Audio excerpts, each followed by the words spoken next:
Hey there, Roothaven Grounds family.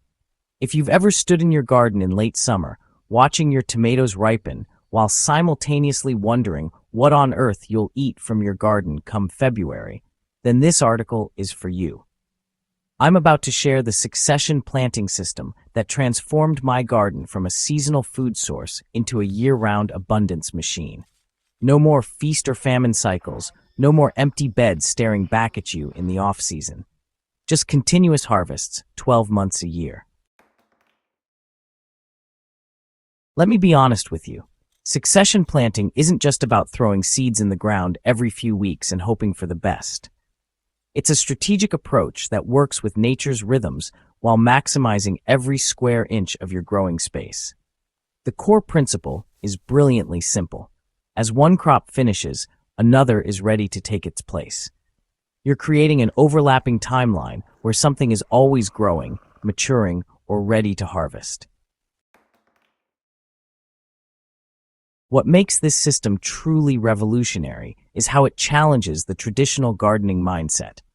Most of us were taught to plant everything in spring, harvest in summer and fall, then basically shut down for winter. But your garden beds don't need to rest for months on end. With the right succession strategy, you can keep the production line moving constantly, feeding your family fresh produce even when your neighbors are relying solely on grocery stores. Here's where we get into the practical magic that makes year-round growing possible.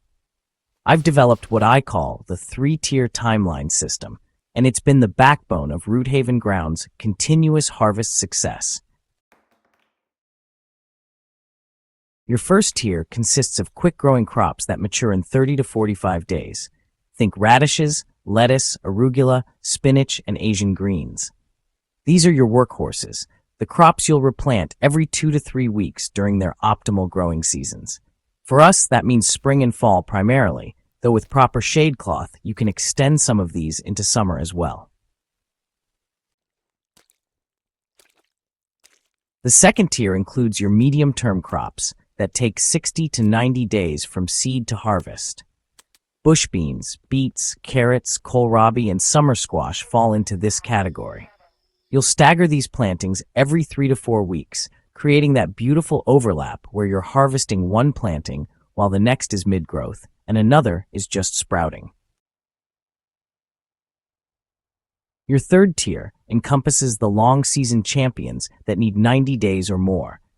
Tomatoes, peppers, winter squash, and brassicas like cabbage and broccoli require more planning and patience. These aren't necessarily replanted as frequently, but they're strategically positioned in your rotation to provide consistent yields throughout their extended growing season.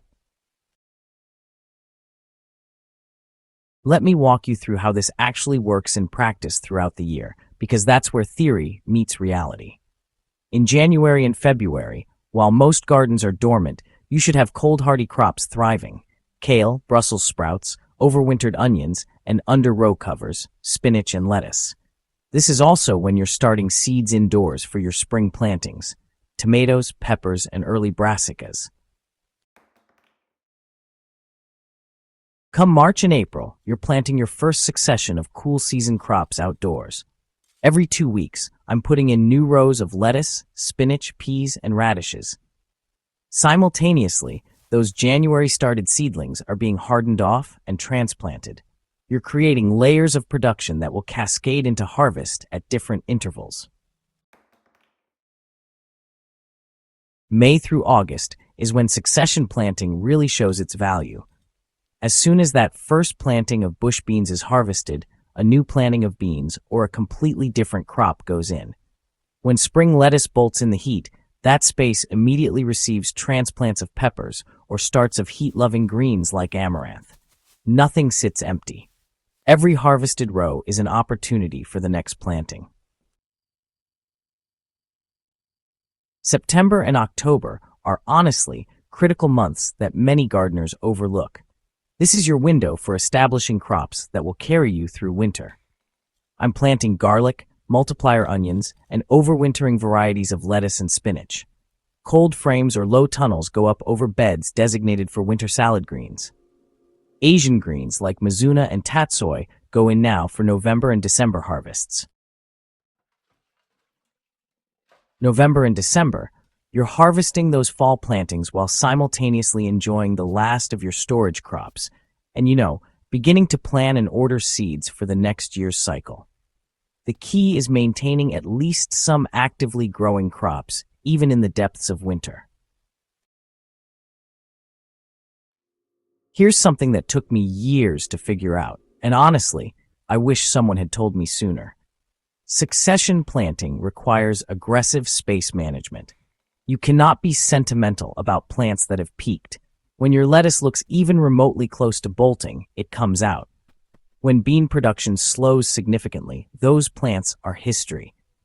This might feel harsh at first, especially if you're used to letting plants linger, but ruthless turnover is what enables continuous production.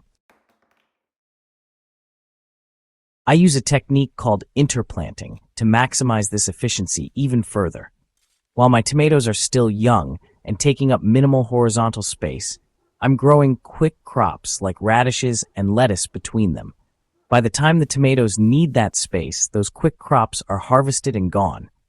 Similarly, I plant lettuce in the shade of my trellised cucumbers during summer, taking advantage of microclimates that would otherwise be wasted space. Another crucial element is maintaining a transplant nursery.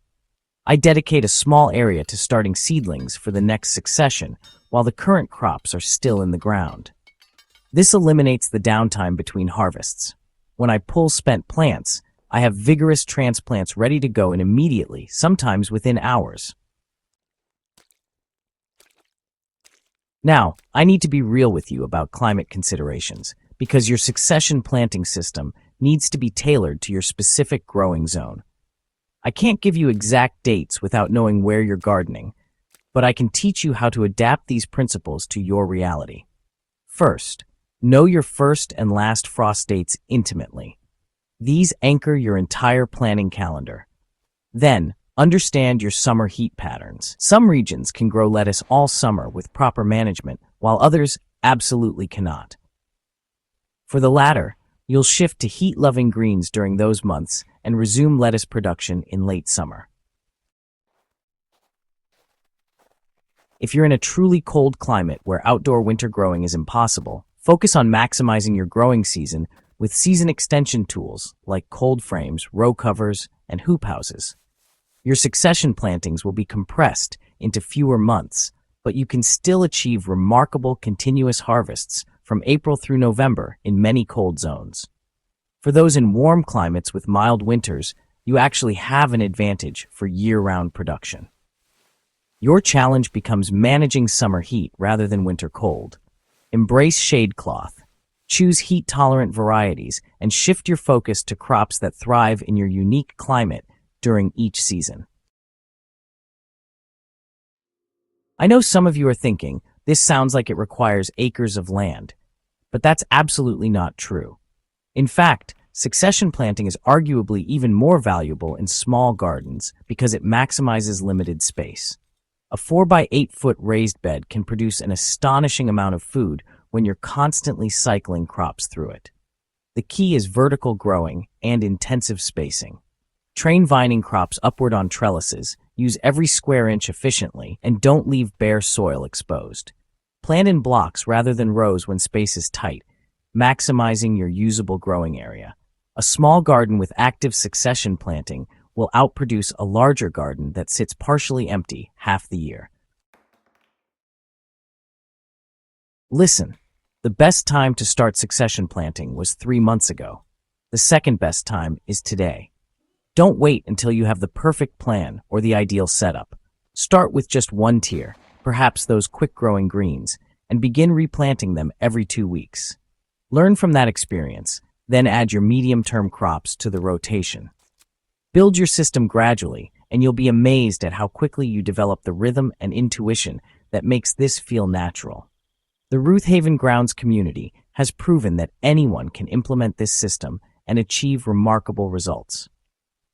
I want to see your succession planting successes, so make sure you're subscribed to our channel for more in-depth tutorials and seasonal planting guides.